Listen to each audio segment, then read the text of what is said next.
way out here. Fish on me.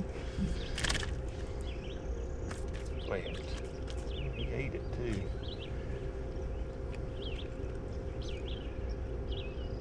He ate it.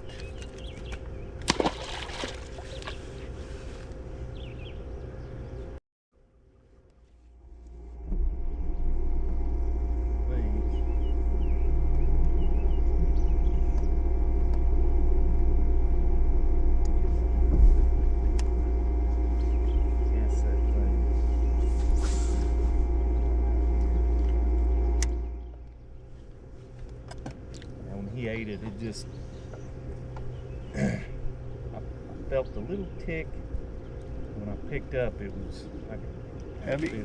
Heavy. There you go. Just like that. Oh my goodness. Good fish. Just get up here. Golly. Now that is what we're looking for. Look at that. Come right out. I gotta get the. You're all right. Yeah, hold him up in front of the camera there.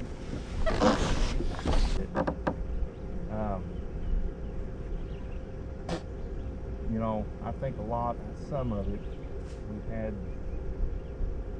lot of pressure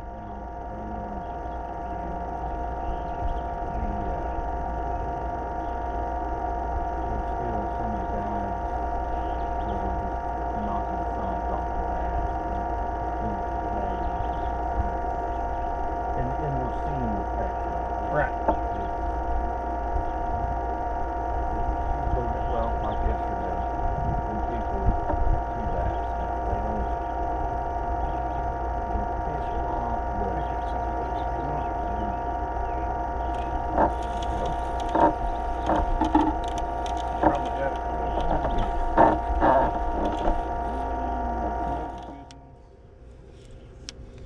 another good largemouth. Golly.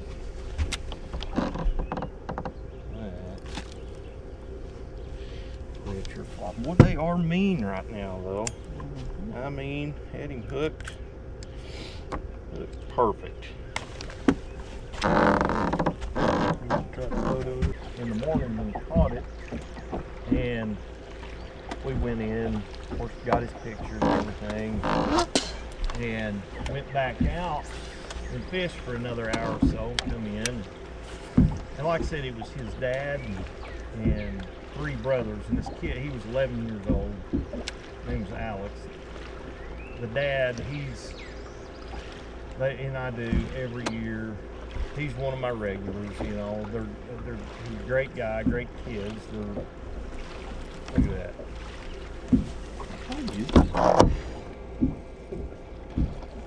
Ooh, that's a nice one too. That is a pretty fish.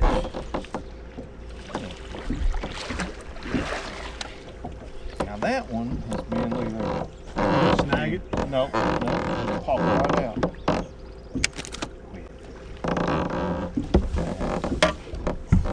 I'm gonna get you another trailer on there too. Him up there. I gotta put some buttons. What's up, guys? It is the end of June, and man, been a couple of crazy weeks. Been doing a lot of trout fishing lately. Some of you may or may not know.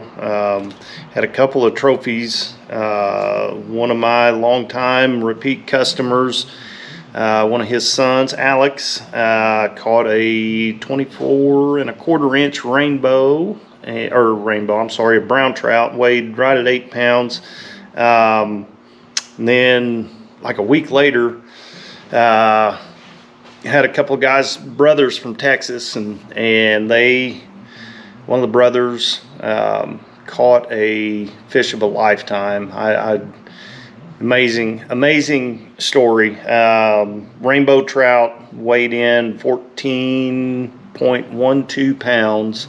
28 inches long and 19 inches in diameter. Just a tank of a fish. Anyway, yeah, it's pretty amazing. I've never seen one that big. Never really heard of one. Years ago, Bill Beck, his nephew, caught one that was right at 14 pounds, but that was several years ago, and I think the one my guy caught was even bigger than that. But yeah, Taneycomo's definitely got them in there. So on to the bass fishing. So the other neat thing, Jewel Bait Company has came out with a new series of jigs. I know it's hard to believe that they could improve on what they've already got, but so what they've came out with, it is the HD PeeWee football jigs, and they come in 1/2 ounce and 5/8. And here's one we were fishing with today that you saw from the footage. Absolutely had my longtime client John in the boat. He really put that thing to work, put it through its paces. I was fishing with just a regular PeeWee football jig, and he outfished me today. But so here's the big difference in them. The head design is still basically the same. They put a different paint on there. It looks like powder coated. The main thing is they put a little bit better weed guard and an oversized hook, which really helps this thing out. This is their 5/8 ounce. I've got that in PB&J color on that skirt. But Jewel has done a great job. You know, I mean, look at that compact design of that is amazing. And like I said, my guide today, he outfished me, like, and I mean I was fishing pretty hard too. The other one that I'm really excited about, they do the PeeWee football jig HD in a 5/8 and a 1/2 ounce, and they do the Pro Spider jig in the HD as well, and this is a 5/16. This is my absolute favorite to flip with.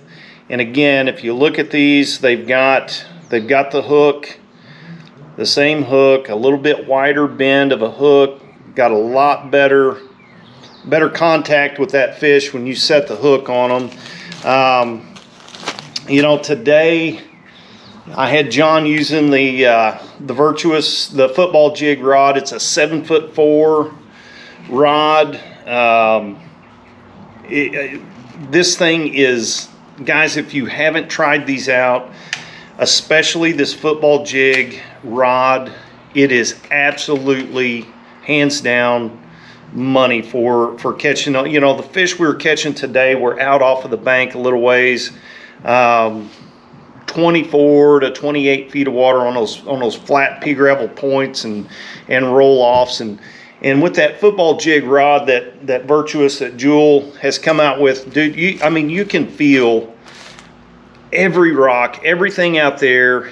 And when you get a bite, it is absolutely, you take that slack up and set the hook, and it's got a fast tip on it. So it's, you know, especially you catch a big one, it's going to absorb that shock of those fish coming in. And you know, I'm telling you, go check out the Virtuous rods made by Jewel, and especially check out the new line of PeeWee football jigs HD and the Pro Spider jigs in HD. They are well worth it. Kind of a little recap of what's going on. Table Rock. You know, I've been over there a little bit. Had a few trips. Had one the other day. We were down by Kimberling City, and we were actually catching them really well on a Jewel scuba spoon around boat docks and stuff. Actually did really well. The dam area is still kind of plagues me. It's slow down there. I've not figured that. I don't know if it's fishing pressure or what's going on down around the dam area. I talked to Eric Prey and some of the other guides, and they go around Baxter and Shell Knob and places like that, and they're biting a little bit better on those ends of the lake. And if you look at the weights, the Oak Outdoors 2-day tournament this past weekend, Cody Huff ended up winning that, and I think he had 20 pounds the first day and 16 pounds the second day. Man, that's pretty good weights for Table Rock in late June. That's not bad. But like I said,